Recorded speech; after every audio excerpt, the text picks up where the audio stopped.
Welcome back rockers. Assassin 33 AD movie में आपका स्वागत है। मूवी की शुरुआत 33 एडी में जीसस के मरने के एक रात पहले होती है।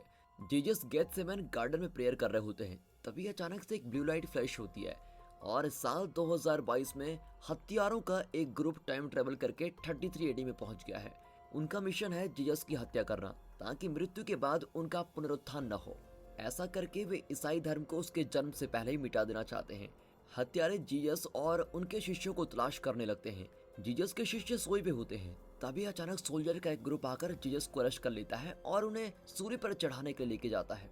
लेकिन हत्यारों का ग्रुप हिस्ट्री को बदलने के इरादे से आया होता है और वे हर किसी पर गोलियां चलाने लगते हैं। वे सबको मार डालते हैं। कुछ देर बाद वे देखते हैं कि जीसस को कई बुलेट्स लग गए हैं, पर वो अभी भी जिंदा है। एक हत्यारा जीसस से कहता है कि अगर आप सच में भगवान के बेटे हैं तो आप बुलेट्स को रोक क्यों नहीं पाए, पर जीसस जवाब देते हैं कि मेरा अंत आ चुका है। इस पर वो हत्यारा जीसस पर एक गोली चलाकर उनको वहीं मार डालता है। अब वे जीसस को एक बैग में डालते हैं और अपने टाइम ट्रेवल डिवाइस की मदद से वापस 2022 में पहुंच जाते हैं। इसी बीच कुछ अच्छे साइंटिस्ट ये देख लेते हैं और इस गलती को ठीक करना चाहते हैं। उनका मानना है कि पास्ट को चेंज करने से प्रेजेंट पर बहुत बुरा असर पड़ सकता है, इसलिए वे जीसस को बचाने के टाइम ट्रेवल करके 33 एडी में पहुंच जाते हैं। लेकिन वे लेट पहुंचते हैं और हत्यारों ने जीसस और उनके शिष्यों को पहले ही मार डाला होता है। यार, तुम्हारे पास टाइम मशीन है और तुम फिर भी लेट पहुंचे, ये सवाल डायरेक्टर से पूछने का मन करता है ना। खैर, अब इन्हें जल्द से जल्द प्रेजेंट में वापस आना होगा और समय को एडजस्ट करना पड़ेगा, क्योंकि जीसस के मरने के बाद घटनाक्रम बदलता है। एक साइंटिस्ट प्रेजेंट में आता है, लेकिन उसे जीसस के हत्यारे पकड़ लेते हैं और अचानक पास्ट में किए गए इस बदलाव से प्रेजेंट पूरी तरह से चेंज होने लगता है। ये बिल्डिंग भी मिट गई है और ये जगह बिल्कुल बंजर जमीन बन गई है। इस टाइमलाइन में ह्यूमंस लुप्त हो चुके हैं और अंडरग्राउंड से कुछ क्रिएचर्स पनपने लगते हैं जो पृथ्वी के आखिरी इंसान को भी खा जाते हैं। यहाँ स्क्रीन ब्लैक हो जाती है और अनहोनी के कुछ महीने पहले का फ्लैशबैक दिखाया जाता है। ये जीसस के हत्यारों में से एक है जिसका नाम ब्रैंडिट है।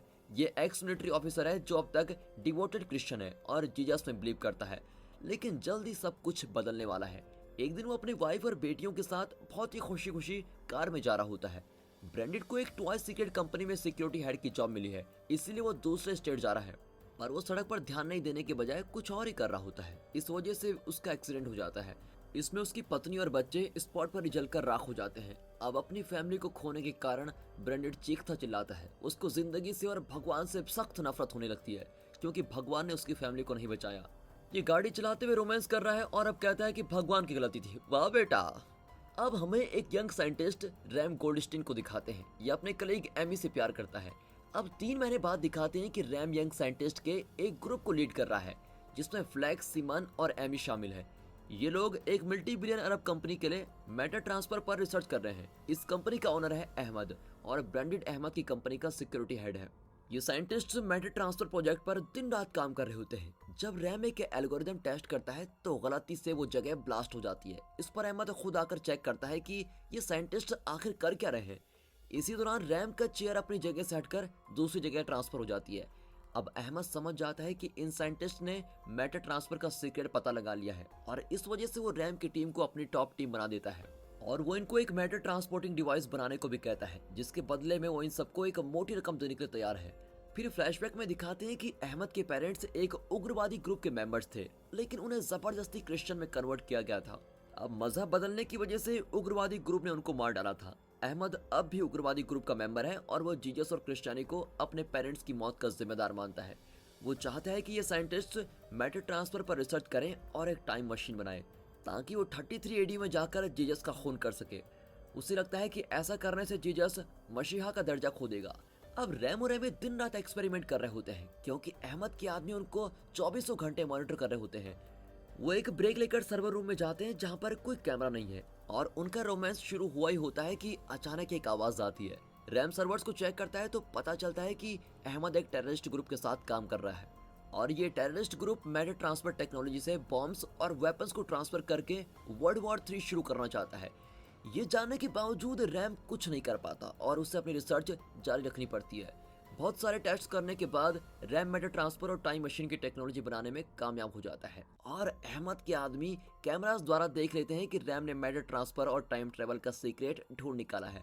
लेकिन इससे पहले कि अहमद इस टेक्नोलॉजी का गलत इस्तेमाल करे, रैम सारे फाइल्स को डिलीट करने लगता है। तब अहमद के आदमी आकर उसको पकड़ लेते हैं। अहमद अपना प्लान बताता है कि वो ब्रैंडेड और उसकी टीम को टाइम ट्रेवल से जेरूसलम भेजकर जीसस का खून करवाएगा, ताकि हिस्ट्री में क्रिश्चियनिटी नाम का एक रिलीजन ही ना रहे। लेकिन रैम उसे टाइम ट्रेवल का सीक्रेट कोड देने से इनकार कर देता है और अहमद के आदमी उसको टॉर्चर करते हैं और एक बैग में डालकर वेयर हाउस में बंद कर देते हैं। कुछ देर बाद वे फिर रैम को टॉर्चर करते हैं और टाइम मशीन का कोड देने पर उसको मजबूर करते हैं। अब इतने में अहमद रैम के पेरेंट्स को बंदी बनाकर लेके आता है, पर अब भी रैम कोड नहीं बताता और वे रैम के पेरेंट्स को मार डालते हैं। यहाँ एमी, फ्लेक्स और सिमन रैम के लिए परेशान होते हैं कि वो कहाँ गया। इतने में अहमद आकर उन्हें बताता है कि उनका कॉन्ट्रैक्ट खत्म हो चुका है और उन्हें जो रकम प्रॉमिस की गई थी वो जरूर दी जाएगी, पर फिलहाल वे बाहर किसी को कांटेक्ट नहीं कर सकते।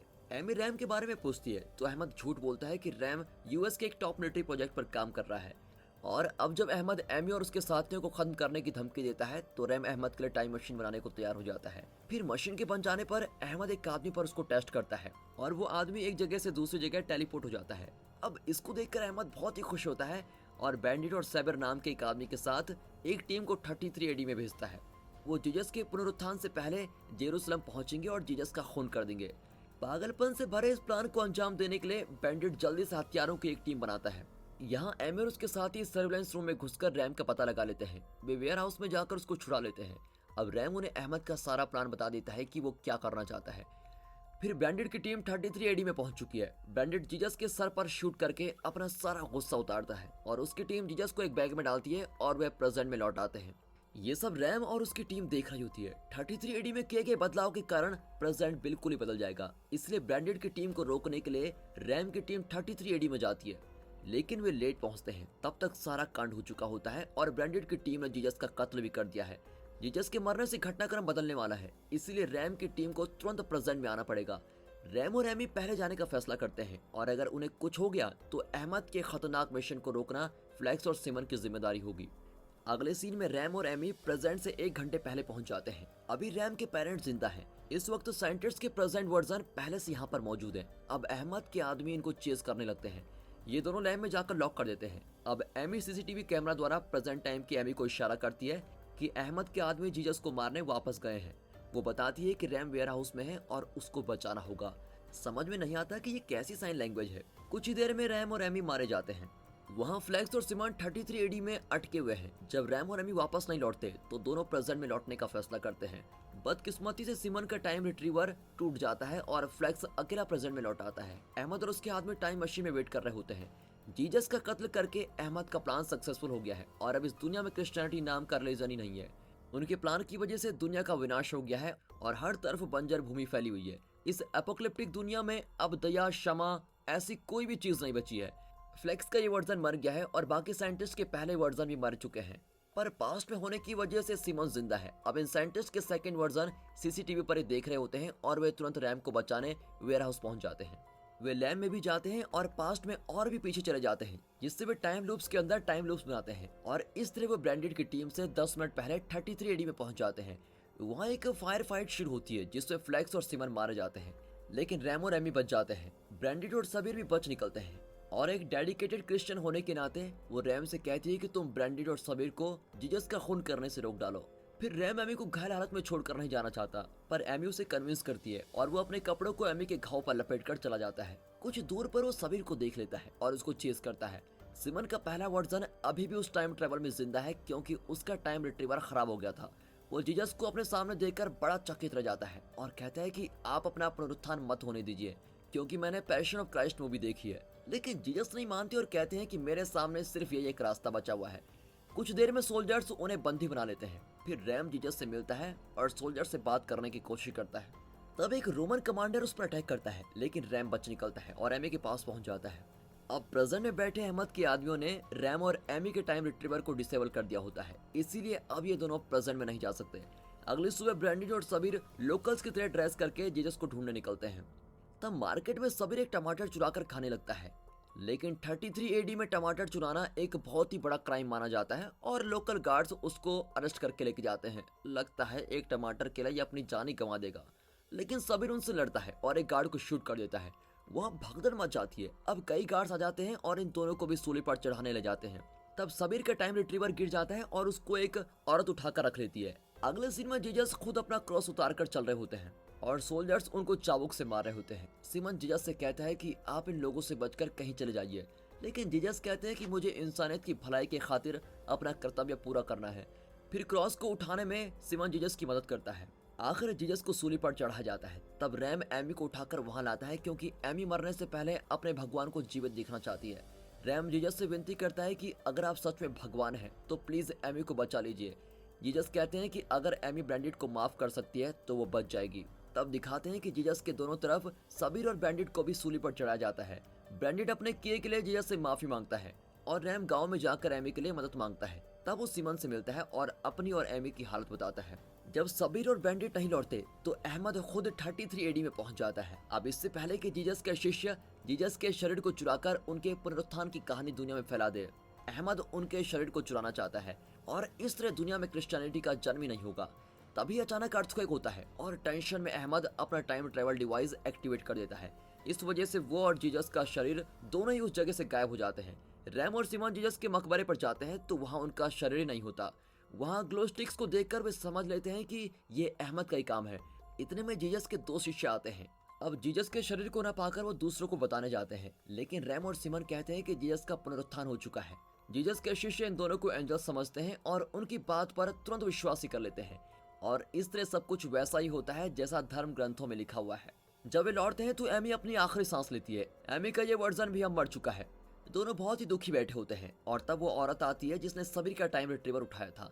उस टाइम रिट्रीवर की मदद से दोनों प्रेजेंट में लौट चुके हैं और डिसाइड करते हैं कि रैम के पेरेंट्स की मौत से पहले वो पहुंच जाएंगे, क्योंकि उस टाइम लाइन में उनके सारे साथी जिंदा थे। अब वे प्रेजेंट में पहुंचते हैं, लेकिन अहमद के आदमी उनका इंतजार कर रहे होते हैं और वे सिमन को गोली मार डालते हैं। फिर दोनों मिलकर अहमद की आदमियों को मार देते हैं। रैम सिमन से कहता है कि तुम डिफॉल्ट प्रोग्राम को एग्जीक्यूट कर दो, इससे ओरिजिनल टाइम लूप के अलावा बाकी सारे टाइम लूप्स खत्म हो जाएंगे और इसके बाद तुम कंप्यूटर हार्ड ड्राइव को डिस्ट्रॉय कर देना। ये कहकर रैम अपने पेरेंट्स को बचाने के लिए चला जाता है। अब पिछले टाइमलाइन का अहमद आता है और सिमन को मार डालता है, पर सिमन ने पहले से ही डिफॉल्ट प्रोग्राम एग्जीक्यूट कर दिया था और हार्ड ड्राइव को डिस्ट्रॉय कर दिया है। रैम अपने पेरेंट्स को बचा लेता है और इस टाइमलाइन के अहमद के ऑफिस में पहुंच जाता है। वहाँ ब्रांडिट को देखकर वो उसको शूट करने जाता है क्योंकि उसने पिछले टाइमलाइन में एमी को मार डाला था, पर वो रियलाइज करता है कि ब्रांडिट का ये वर्जन एमी का कातिल नहीं है। आखिर रैम जीजस की बात समझ जाता है कि दूसरे इंसान को माफ कर देना ही इंसान की सबसे बड़ी शक्ति है, इसलिए अब वो ब्रांडिट के इस वर्जन से बदला नहीं लेना चाहता। तब सबीर और उसके आदमी एमी को बंदी बनाकर लेके आते हैं। वो रैम को धमकी देता है कि अगर तुमने टाइम ट्रेवल डिवाइस को एक्टिवेट करने का कोड नहीं दिया तो एमी को मैं मार डालूंगा। लेकिन कोड बताने के बजाय वो ब्रांडिट से कहता है कि मैंने तुम्हें माफ कर दिया है और अब तुम हीरो बनकर अच्छे काम करना। ब्रांडिट रियलाइज करता है कि अहमद एक बुरा आदमी है जो उग्रवादियों के लिए काम कर रहा है। वो अहमद के आदमियों को शूट करने लगता है और कई आदमी मारे जाते हैं। आखिर अहमद ब्रांडिट को ही मार डालता है। इसी बीच रैम अहमद के पीठ पर चाकू घूम देता है और अहमद मर जाता है। तब FBI के ऑफिसर्स वहां पर पहुंचते हैं और अहमद के आदमियों को अरेस्ट कर लेते हैं, क्योंकि मरने से पहले सिमन ने डिफॉल्ट प्रोग्राम एग्जीक्यूट कर दिया था। अब सारे टाइम लूप्स मिलकर एक हो जाते हैं और सभी कैरेक्टर्स के अलग अलग वर्जन मिट जाते हैं। पिछले टाइमलाइन का रैम भी मिट जाता है और ओरिजिनल रैम वेरा उससे आजाद हो जाता है। आखिर इस टाइमलाइन में सारे साइंटिस्ट जिंदा बच जाते हैं। अब 3 महीने बाद दिखाते हैं कि साइंटिस्ट ब्रांडिट की फैमिली को कार एक्सीडेंट से बचाने की कोशिश कर रहे हैं। रैम अपने साथ एक साइन बोर्ड लेकर जाता है जिस पर लिखा है स्टॉप। अभी टाइम ट्रेवल करके एक्सीडेंट के पहले के टाइमलाइन में जाने वाला है ताकि इस बोर्ड को देखकर ब्रांडिट कार रोक दे और उसका एक्सीडेंट ना हो। वाह क्या जीनियस प्लान है, लेकिन ऐसा फालतू प्लान भी काम कर जाता है और ब्रांडिट और उसकी फैमिली एक्सीडेंट से बच जाती है। क्लाइमैक्स में दिखाते हैं कि ब्रांडिट भगवान का शुक्र अदा कर रहा है क्योंकि उन्होंने उसे और उसकी फैमिली को मौत के मुंह से बचा लिया है। और दोस्तों इसी के साथ ये मूवी यहाँ पर खत्म होती है। अगर ये मूवी आपको पसंद आई हो तो इस वीडियो को अपने फैमिली एंड फ्रेंड सर्कल में जरूर शेयर कीजिए और लाइक एंड सब्सक्राइब करना बिल्कुल मत भूलिए। बाकी